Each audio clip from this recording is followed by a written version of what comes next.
In my research about the origins of man, in accordance with traditional religious historiographies, I have managed to find several theories that have surprisingly come together well in order to synthesize a coherent narrative that can be backed up with religious tradition, archaeology, cultural anthropology, linguistics, and genetics. I call this theory the Regenesis out of Mahabharat theory. In previous videos that I have produced, I have made several claims of relevance, such as a Christian, I interpret Noah's flood as a worldwide disaster in accordance with the countless world flood myths found throughout the ancient cultures and religions of the world. I am convinced that Noah's Ark landed on the Ararat Mountains as described in the book of Genesis. Ararat, or Ururatu, in ancient Assyrian is a word meaning highest place. I thus believe that the Ararat mountain range would only refer to the Himalayan mountains of northern India, upon which seashells have been found in abundance. Furthermore, it is stated in Genesis chapter 11 that the descendants of Noah built a tower in the land of Shinar, known as the Tower of Babel. Scripture clearly teaches that they settled in Shinar after migrating from the east. If Shinar is in Babylon, which is today called Iraq, then the only mountain ranges east of it are the Himalayan mountains of North India. In the Vedas, the North Indian region is referred to as Aryavata, meaning the land of the Aryans. All ancient religious tradition and history is written as though the Aryan people were indigenous to North India, and not wanderers from the Ukrainian steppe region as the Aryan invasion theory claims. Indeed, even the archaeological evidence seems to point in the direction of the Bible and the Vedas when it comes to this issue. The Indus Valley civilization is thought to be the oldest discovered post-flood civilization, which once again is evidence of the accuracy of all religious traditions regarding the homeland of the Aryan people. Contrary to the claims of European neo-pagan nationalists and Indian cultural Marxists, the term Aryan had a far different meaning than one may be aware of. So, who is Arya? Arya means a noble person or gentleman. India is the birthplace of language, mathematics, religion, and it is the cradle of the human race. All roads lead to India. Sanskrit is the mother of all the world's living languages. Even Western scientists declare that Sanskrit is the most pure of all the world's languages. Sanskrit is the sacred language of ancient pre-Brahmin Sanatan Dharma, and it is also the source of European languages and even English. Contrary to what Western scholars and archaeologists claim, India is the cradle of mankind, and it was from India that the geography of the world was first explored and settled by. The Mayans, the Aztecs, the Egyptians, the Phoenicians, and Aboriginals, colloquially called Indians, all have their origins in India. The ancient world was once ruled from India, and that is a provable fact. An in-depth presentation of this study can be found in 55 chapters of the following blog. In the following presentation, I will attempt to expand on these ideas and hopefully paint a better picture of the oldest elements of human history. So let us get started.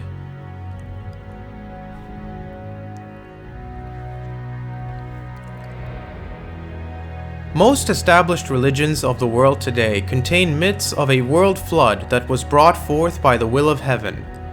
The world that existed before this deluge is biblically known as the antediluvian age. Not much can be known about the world that was before the Great Flood, but what we can infer is that the people of the antediluvian age were a united people that lived roughly in the same geographical regions and shared a common world culture and world language. Even today, we can trace back these ties between various nations, cultures, and traditions by implementing comparative cultural anthropology and mythology. It is rather alarming how much the oldest traditions and beliefs of various peoples and cultures share in common, almost as if to reveal that they all share a common heritage rooted in a real objective universal history. Traditions of lost continents that have sunk into the ocean have brought forth much intrigue and awe in the psyche of men throughout history. Even today, children are fascinated by impressive tales about Atlantis and the Atlantean civilization as described by Plato in the 4th century before Christ. Atlantis, of course, is the most famous name given for the concept of a sunken civilization from the antediluvian age. However, there is a lesser-known one by the name of Lemuria.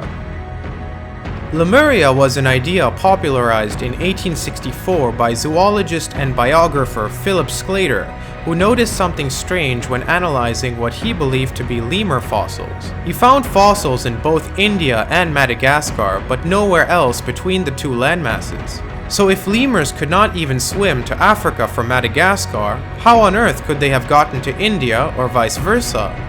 To answer this question, Sclater wrote, quote, "The anomalies of the mammal fauna of Madagascar can best be explained by supposing that a large continent occupied parts of the Atlantic and Indian Oceans." End quote. Sclater went on to describe these lands in more detail, saying, quote, "This continent was broken up into islands, of which some have become amalgamated with Africa, some with what is now Asia, and in Madagascar and the Mascarene Islands we have existing relics of this great continent for which I should propose the name Lemuria." End quote. Lemuria was suggested to look something like this. This, of course, was not the first time that a lost continent in the Indian Ocean had been proposed. In fact, sunken land bridges were used to explain similarities in species, rock formations, and missing links during that time. However, this was the first time that it was popularized with a catchy name. The theory of Lemuria gained notable acceptance within the scientific community of the time, and it began to appear in other scientific papers and maps soon after. It was even proposed that humanity itself originated in Lemuria, and that is why no fossil of early human origins have ever been found. This theory reflects an old tradition by the Tamil people of southern India who recognize Lemuria within their own legends of a lost land in the Indian Ocean which they call Kumari Kandam. This great land beneath India was described in both ancient Tamil and ancient Sanskrit literature. It also resembles the description of Lemuria given by Sclater rather alarmingly well. Adherents of this theory try to prove Kumari Kandam as the cradle of all humanity and civilization, and it is this notion that shall serve as the foundation for the Regenesis out of Mahabharat theory.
Govinda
As stated before, we can infer that the antediluvian world was one where humanity was united as one family and culture of people, as this was also the case after the flood, up until the Tower of Babel narrative found in Genesis chapter 11 of the Christian Bible. So we assume accordingly that the antediluvian world may in fact have been Kumarikandam, or Lemuria to the English-speaking world. The book of Genesis and the Vedas share a similar tradition when it comes to the narrative of a man and his family surviving a worldwide flood. Two Vedic equivalents of Noah exist. One by the name of Nyahu, with the phonetic similarity to Noah being obvious, and the other one being by the name of Manu. The former, Nyahu, is said to have had with him family members who built an ark and took upon it all the animals and herbs that were to be saved from the destruction of the world flood. The latter, Manu, is said to have landed on the mountains of Malaya, which are today known as the Himalaya. The Himalaya region of North India is also roughly the region in which Aryavata is located according to the Vedas, Aryavata being the homeland of the Aryan people. The Regenesis out of Mahabharat theory thus proposes that the events between the expulsion of Adam and Eve from the Garden of Eden up until Noah's flood may have all taken place in the sunken continent of Lemuria. That it was Lemuria, or a sunken supercontinent like it, that was once the entire antediluvian world in which all of humanity existed as one culture and people. Further yet, it proposes that the location in which Noah's Ark settled must have and could have only been north of Lemuria in the Himalayan mountains, which are biblically known as the Mountains of Ararat, with Ararat again being a phonetically alternative pronunciation of Aryavat, homeland of the Aryans. The mainstream view among archaeologists of the American evangelical Christian persuasion is that Noah's Ark had been discovered on a mount by the name of Ararat in Armenia by an explorer named Ron Wyatt in the 1990s. John, as a scientist, might I take the liberty here to ask you, do you really honestly believe that you have been on the remains of Noah's Ark? I have no doubt in my mind. This has to be a man-made structure. It's full of metal. The metal has a regular pattern to it, and the size of the thing and the shape of the thing is such that it's almost certainly a large boat. However, outside of this circle of like-minded individuals, this supposed discovery had found little to no traction, and with good reason. The discovery of this structure in no way or form guarantees that this is in fact Noah's Ark, or even a structure from the antediluvian period. The Regenesis out of Mahabharat theory proposes instead that the correct location of Noah's Ark can only be the Himalaya mountains of North India. The following is a reading from a book from the year 1818 by Thomas Hemming of Magdalen Hall in Oxford. It is titled, A Complete Survey of Scripture Geography, containing an historical account of primitive nations and of all countries and people mentioned in sacred history, to which is prefixed an introduction essay concerning the origin, occasion, character, and meaning of each book or writing in the Holy Bible, with brief memoirs of the inspired writers, wherein also the most difficult subjects of Mosaic history are clearly and fully confirmed by physical reasons and proofs, deduced from the present improved state of science, with a list of texts, versions, paraphrases, and targums in all languages into which the holy writings have been translated or converted. Section 14 states the following, quote, "The questions that next present themselves are, where was the place called Ararat, and in what part of the earth did Noah and his family discipline and instruct the increasing generations till the dispersion? The clue to guide us towards Ararat is in its position with respect to Shinar. There is no dispute whatever as to the geography of the latter place, and it is unequivocally stated by Moses that they journeyed from the east thither. Nobody can for a moment suppose that the holy sage knew not the distinctions of the cardinal points, or that he would call the north the east. Had Armenia been the place of Noah's debarkation, Moses would undoubtedly have called it north of Shinar. By his positive directions, we are then forbidden to seek for Ararat or the Ark anywhere in Armenia. Notwithstanding the English versions of Isaiah and Jeremiah put Ararat for Armenia, it is no authority for surpassing that the Ark rested there.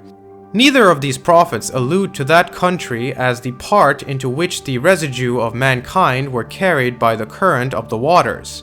Their prophecies refer to quite another subject.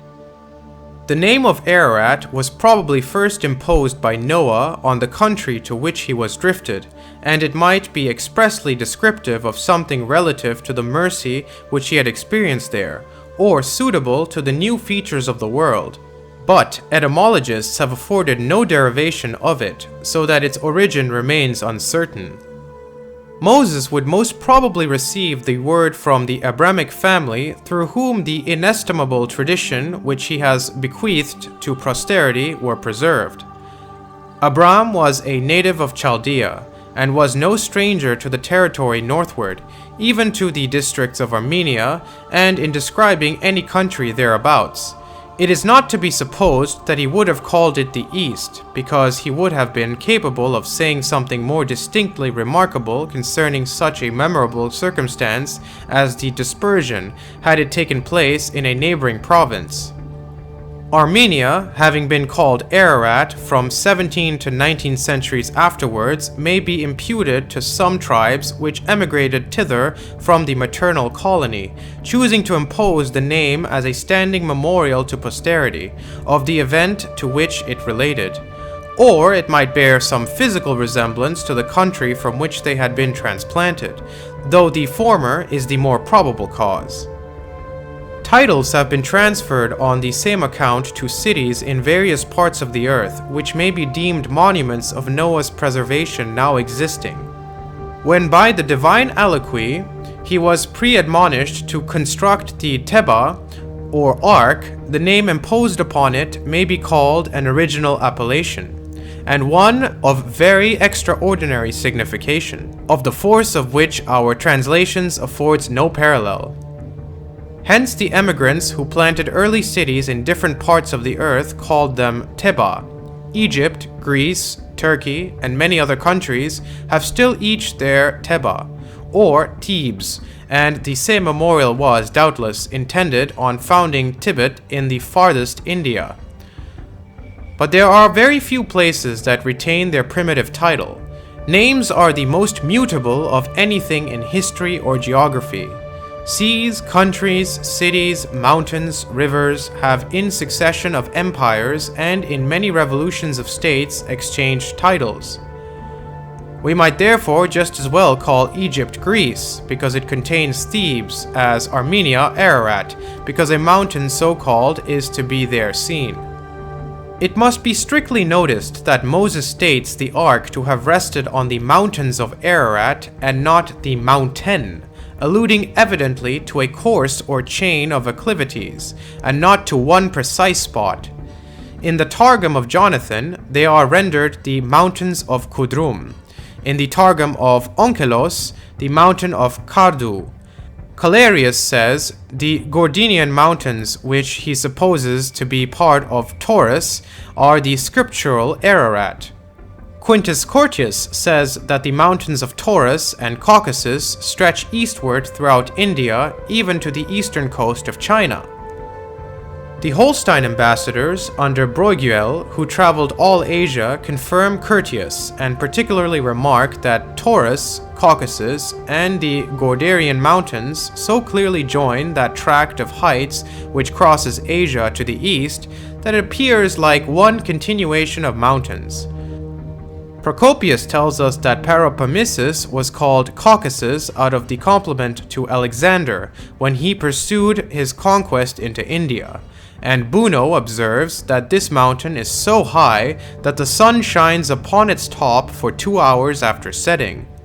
Megasthenes, Strabo, and Pliny call the mountains Paropamisus. What name it bore previously they do not inform us. By Cluverius and Mela, it is called Taurus, from its being supposed a continuation of the mountain of Lesser Asia so called. By Curtius, it is called Caucasus, and in modern geography it is styled Himalaya and Hindu Ko. But these may all be called modern names in comparison to the date in which Moses alludes.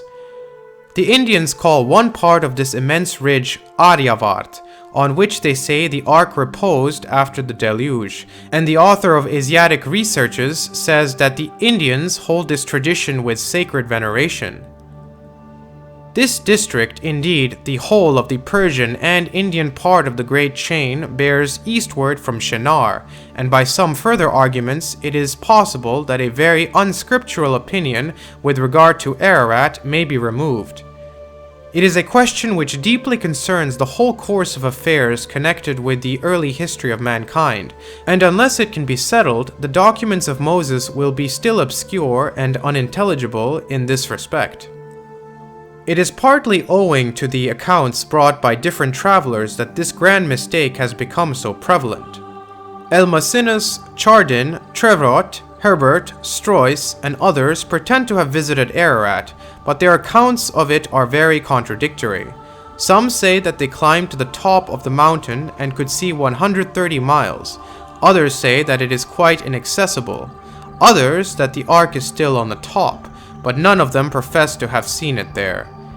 If, however, the authority of their several stories be examined, they will be found to arise from the most incredible and absurd legends. Not one of them has brought home any satisfactory or positive information, and they have each procured such a different statement that if either one were true, all the others must have been false. Josephus, Berosus, and some other ancient historians mentioned reports of the ark having rested in Armenia, and that a part of it was to be seen for many ages after. But neither of these, or any other ancient writers, has produced any proofs more than reports. If then the positive information of Moses be preferable to reports and legends, we must not look northward of Shinar for the memorable place where Noah and his family debarked, and for that station where they were afterwards employed in rearing a new progeny, in teaching laws, and in preparing those generations that were to found states in every corner of the earth. Arguments to elucidate this part of the Mosaic account must for the most part be presumptive. But when a combination so cogent tends to confirm a declaration so explicit, it amounts to that sort of proof which the ancients called apagogical. As Moses refers to no particular tor, but to mountains, and as the vast ridge from the west to the east of Asia strictly corresponds in some parts with the line of reference to Shinar, it may be with much reason inferred that these were by Moses alluded to, in a general sense, as the mountains of Ararat, and which might be their title originally for the names before mentioned, by which they have been generally or partially called Argratian and not indigenous. The observations of Buno, Bruegel, and other travelers of the last century, as to the extraordinary heights of these mountains, seems to have been made from view only, but by various altimetrical experiments, since made by some French academicians. They have been proven to be at least 5,000 feet higher than any other known mountains of the earth, and though so very lofty, yet are they accessible without much difficulty. Remarkably luxuriant values interpret the continuity of these acclivities, some of the finest of which are towards the sources of the Indus and Ganges, and where the Oxus, Jaxartes, and other currents issue. These districts are stated to be almost spontaneously fruitful, congenial to all the necessities and so many luxuries of life. It may, also, as a peculiar fact, be remarked that this country is seated near the center of the three grand portions of the earth, as they appear to have been allotted to the three distinct races of Shem, Ham, and Japheth. Megasthenes, the earliest writer who has described this eastern territory, informs us that India was divided into 122 nations by the sons and descendants of Noah before they went to Shinar, and historians are unanimous in the opinion of the early plantation of India and of it having become very populous previous to any settlement of Europe. Herodotus, Siculus, Strabo, and Pliny evince that the nations of the Scythians, from whom all the European peoples descend, were in fact Indians, or Persic Indians called Sacae, afterwards in other dialects Sassones and also Saxons, and the same testimonies might be applied to the original stock of most other colonies. In addition to these and many other ancient writers, our own eminent historians and antiquaries, Stuckley, Heylin, and Rayleigh, with others of high celebrity, have judged that the original seminary of mankind was in the east of Persia. As, therefore, it appears from the Mosaic history that Terah corresponded not with Noah, Shem, Ham, or Japheth personally, with all of whom he was contemporary, that as Abram does not remark any things of Shem, his ancestor, who survived Abram's birth 150 years, nor of Ham, nor Japheth, Noah, and his sons, and their immediate descendants could not have cultivated Armenia, that as the regions of India, Persia, and Tartary, on the universal suffrage of history, were the most ancient populace, and as numerous hordes issued hence into different quarters of the earth, that, as Moses expressly intimates, the coming of the Babylonish colony from the east, from these and many other evidences, we are contained to decide that the mountains of Ararat extended far into India, and that Noah, upon the succession of the flood, occupied a tract, most probably, all circumstances considered, somewhere about the sources of these great rivers, the Indus, the Ganges, the Oxus, and Jaxartes." End quote. A prevalent view that has existed for a while now is that the Mesopotamian civilization is the oldest post-antediluvian civilization. However, this is continually being challenged and refuted on multiple fronts. Competing against this notion is the Indus-Sarasvati Valley civilization, which some estimate as being the mother of the Chinese Huanghe Valley civilization, the Mesopotamian Tigris-Euphrates Valley civilization, and the Egyptian Nile Valley civilization. It is important to realize that the sacred texts of various established religions, including that of the Christian Bible, all unanimously agree that Mesopotamia and its civilization was birthed out of a people who migrated from the east. The Vedas clearly state that any and all migrations took place out of the Indus and never into it. The Iranic Avestas of Zoroastrianism confirm that civilization in Iran originated with settlers who migrated from the east, a clear reference to the Indus Valley. And, as mentioned before, Genesis chapter 11 verse 2 reveals that the plains of Shinar in Mesopotamia were settled by people that came from the east. Thus one has three religious texts, the Vedas, the Avestas, and the Bible, all confirming that the Indus Valley civilization came first, and that Mesopotamia is a daughter civilization of the Indus Valley.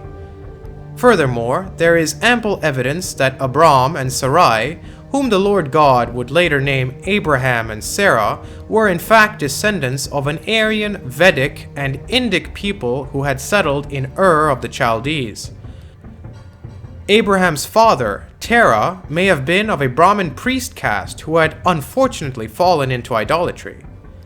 The Lord God's calling of Abraham represents many things, but it could also represent a rediscovery of the supreme Lord of the Vedas that had been sadly forgotten by the Aryan peoples. Abraham thus represented a rebirth of what was lost. The purging of the idolatry of his people and the renewed relationship with the true Brahman of the Vedas now culminated into a covenant that would eventually be known as the Israelite Covenant. For more information on this, I recommend the literature of Jean D. Matlock, who has done excellent research on the topic of the spread of humanity and its races and nations out of India. But what about the realm of genetics? According to mainstream views on this topic, India today is one of the most diverse places in the world. It is commonly claimed that the Indian population is made up of various ethnic and racial groups that had migrated into India and mixed together.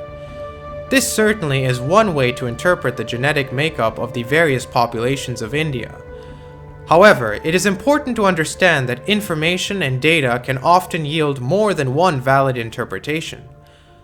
According to the Aryan invasion theory, the genetic marker R1a originated in the Eurasian steppe region and spread in multiple waves over time to mainly Eastern Europe and northwestern India, Afghanistan, and Iran. This view is based on the presupposition of a Proto-Indo-European language and people group. The problem, however, is that there is no concrete basis for this belief. The philosophic foundation is rather arbitrary, and worse yet, contradicts the anthropological and linguistic evidences, as well as multiple sacred religious traditions and historiographies. This arbitrary philosophic presupposition of a Proto-Indo-European language and people group is then popularized in media and academia as a monolithic view with no oppositional views. Thus, sadly, many people are simply not made aware of the alternatives. The genetic data can also be interpreted in a different fashion. If we were to assume India as the cradle of all post-antediluvian civilization, and thus the rebirth of humanity after the world flood, the manner in which we are to view Indian genetics is that of a template people who continue to evolve genetically into the modern nations and races around the world that we see today. When one looks at the genetics and phenotypes of various Indic peoples, one can essentially find contained within all Indians the unevolved genetic and phenotypical precursors to virtually every nation and race of people on Earth today.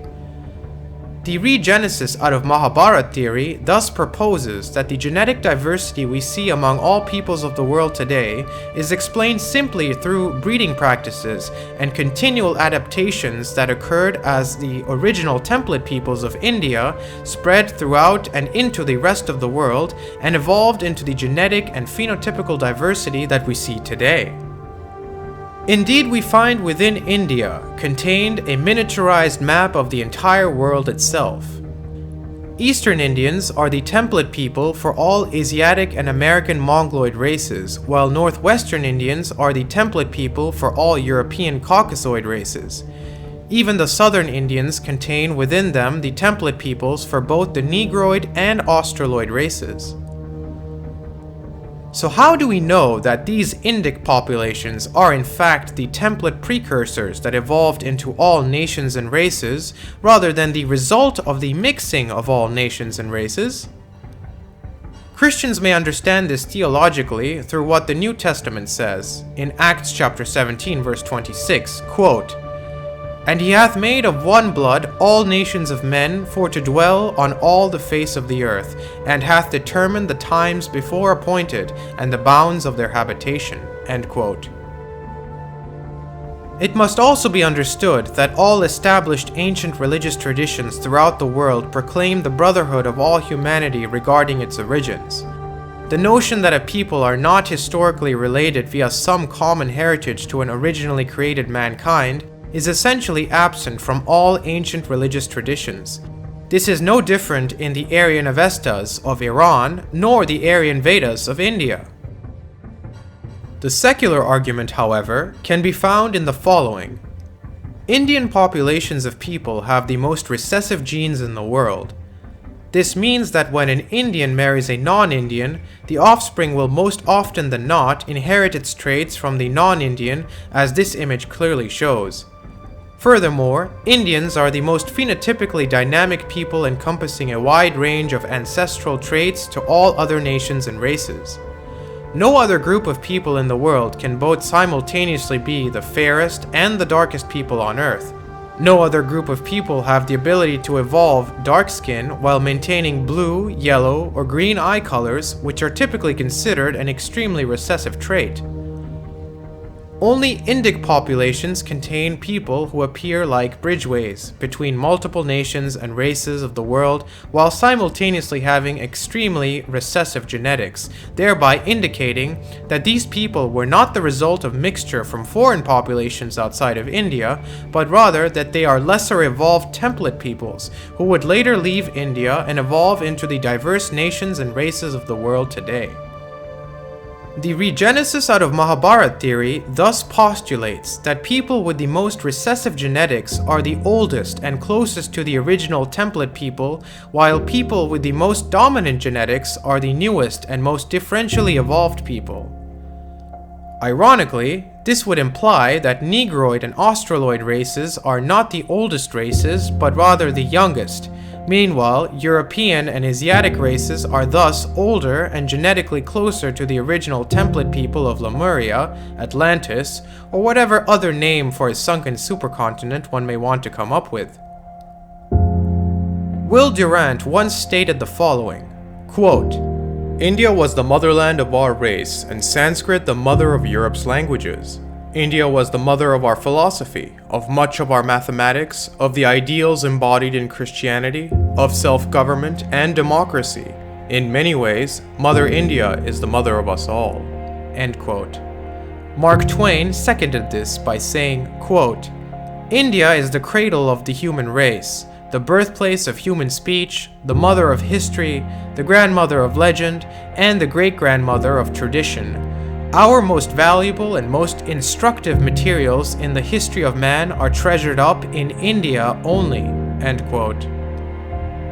Not only did the Aryans originate in India, but so did the so-called Jews. Flavius Josephus states, quote, "These Jews are derived from the Indian philosophers. They are named by the Indians Kalani." End quote. Megasthenes, who was sent to India by Seculus Nicator about 300 years before Christ, and whose accounts from new inquiries are every day acquiring additional credit, says that the Jews, quote, "were an Indian tribe or sect called Kalani." End quote. For more information on this, I would recommend you watch my presentations Mahabharat, The Great Origins of Everything, and Mahabharata, Follow-up and Commentary.